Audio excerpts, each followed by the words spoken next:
Appalachian Wellness for a new tomorrow and a new you. I'm Raymond Owenbrink, President and CEO of Appalachian Wellness here in Asheville. You can follow us on social media. We're going to talk about reducing the elevated transforming growth factor beta 1, TGFB1, in SIRS. The sequence of steps in this progression reflect the stepwise progression of treatment of this disease. Earlier steps on this pathway will often correct the latter system pathway pathology issues. If the TGF-beta1b remains elevated despite correction of prior issues, other steps are available and can be added as necessary. Transforming growth factor beta-1 elevations are problematic, indicating remodeling, autoimmunity, and transforming cells. If TGF-beta1 down-regulates VEGF, lowering the amount of oxygen available in the body for the mitochondria of different tissues, we've got a real problem.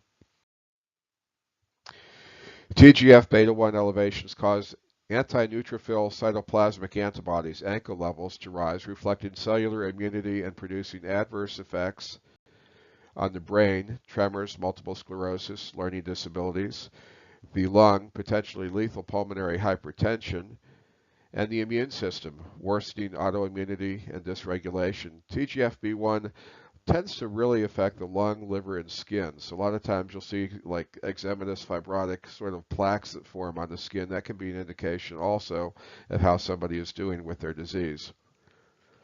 Losartan, 12.5 to 50 milligrams twice a day. Be careful of orthostasis, syncope, low blood pressure can help lower the elevations of TGFB1.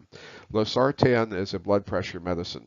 It's dosed twice a day, and you can get up to 100 milligrams a day, but as with any medication that's being started, it's a good idea to start slow and go slow, start low and go slow as you titrate the medicine up for effect. EXP3179 is an experimental compound. It's actually a metabolite of losartan that has even stronger effects at lowering TGFB1.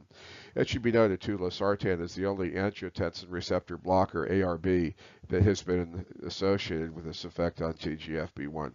The TGFB1 is tricky to collect. It needs to be collected properly in a pre-chilled lavender tube. What I do when I'm going to the lab to have it drawn is I bring along a glass of ice water. And when I get there, I tell the tech I'd like a purple tube, and I stick it. When I say purple, that means a purple stopper on it. I put that tube in my glass of ice water.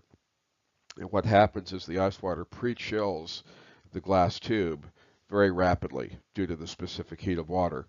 It sucks the heat out of the glass and the inside of the tube, so it's already ready to go. From there, it's got to be immediately double spun and refrigerated as platelet poor plasma. If it's not collected properly, you will have false elevations of the TGFB1 on your lab report. Intranasal vasoactive intestinal peptide is also a lifesaver for correcting elevated TGFB1, and of course erythropoietin can do it as well.